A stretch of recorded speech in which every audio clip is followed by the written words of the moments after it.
Uyu munsi mu mateka buri kanya habarwa igihe nacyo kikajyana n'igikorwa nacyo kikaba inkuru yisubiramo ibihe n'ibihe.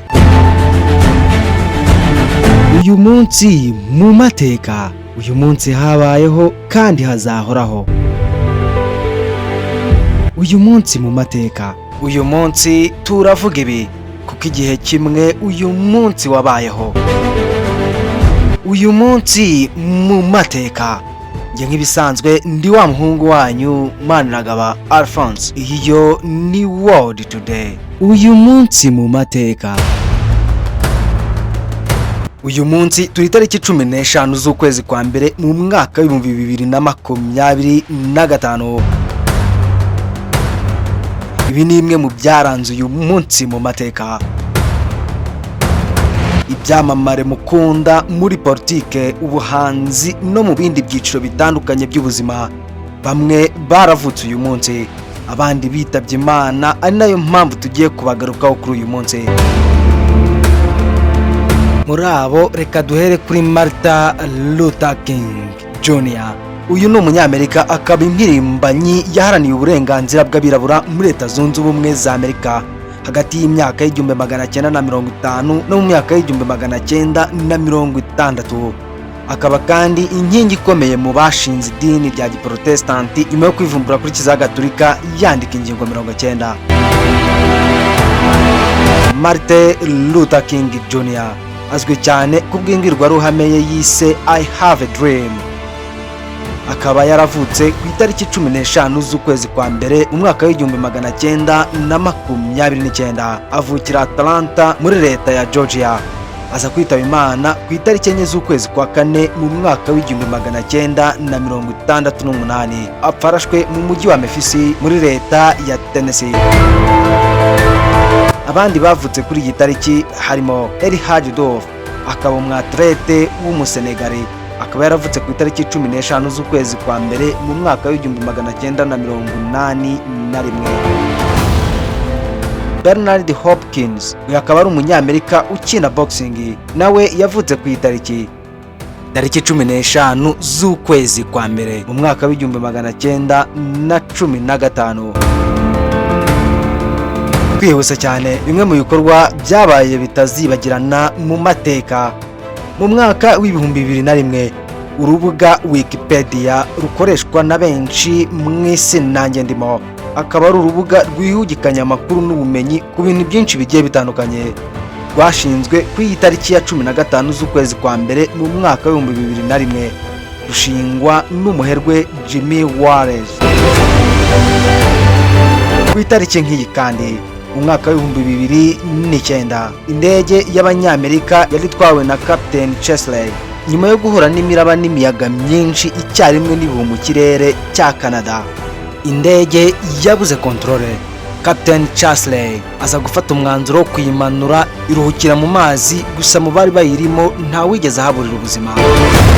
Undi munsi umwe nk'uyu nguyu ku itariki 15 z'ukwezi kwa mbere mu mwaka w'1919 muri Leta Zunze Ubumwe za Amerika i Boston, tanka y'amazi yarasandaye yohereza miliyoni 2 za galoni, ni ukuvuga litiro miliyoni 8, teza umwuzure muri Boston mu gace ka Endnorth wahitanye abantu 21. Muri rusange kubyo twavuze haruguru, ni munyemerere tugaruke gatoya ku nkuru y'umunsi, ku byaranze amateka y'ubuzima bw'impirimbanyi mu guharanira uburenganzira bw'abirabura bwa Martin Luther King Jr.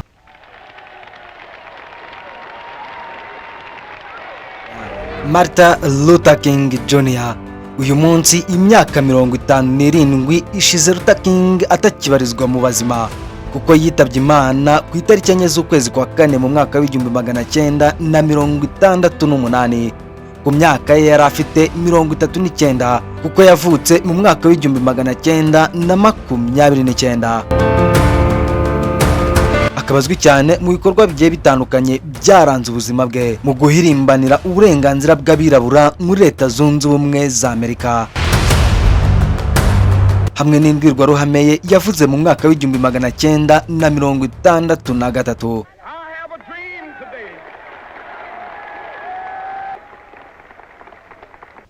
mu w'igihumbi 1964 aza guhabwa igikombe cy'amahoro cyitiriwe Nobel. Abaprotestanti bagendera ku mahame ya Evangelique. Uyu Martin Luther King bamwita intwari yabo uko ari mu b'ingenzi bashyize ibuye ry'ifatizo mu kubaka amahame remezo ya giprotestanti ubwo yigumuraga kuri Kiliziya Gatolika. Ubundi Martin Luther King uyu ni muntu ki? Kanguha ikaze mu nkuru y'uyu munsi. Jya nk'ibisanzwe ndi wa muhungu wanyu Maniragaba Alphonse. Iyi yo ni World Today. Muriteguye? Kadutangire sasa. Mu ncamake ibyo wamenya kuri Martin Luther King. Uyu ni umuhungu wa Martin Luther King na Alberta William King. Akaba yarize teoloji akanabiminuriza muri Boston University. King akaba yarabyaye abana bane: Martin Luther King wa gatatu, Yolanda King, Dexter King ndetse na Bernice King. Akaba yarabyaranye n'umugore we Coretta Scott. Martin Luther King yari indwanyi koko, kandi byose akabikora binyuze mu mucyo n'amahoro.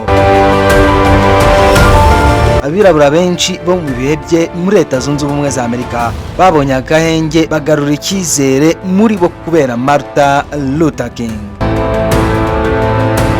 Martin Luther King yitabye Imana ku itariki 4 z'ukwezi kwa 4 mu mwaka w'1968 arashwe na James Earl Ray ubwo yari ahagaze kuri moteri Balcon muri Tennessee. Yirukankanwa mu bitari gitaraganya bya Saint Joseph ari naho yaje kugwa. Akaba yarashyiriweho umunsi wo kumwibuka buri munsi wa mbere w'icyumweru cya gatatu mu kwezi kwa mbere buri mwaka. Reka ngushimire wowe ufata umwanya ukumva ibiganiro tukugezaho. Muri iki kiganiro twagarutse ku byaranze uyu munsi mu mateka. Tunavuga muri make inkuru y'ubuzima bwa Martin Luther King. Inkuru y'iyi tariki ya 15 z'ukwezi kwa mbere mu mwaka w'2025. Jya nk'ibisanzwe ndi wa muhungu wanyu Maniragaba Alphonse. Iyi yo ni World Today. Tubonane mu biganiro byacu bikurikira. Ciao.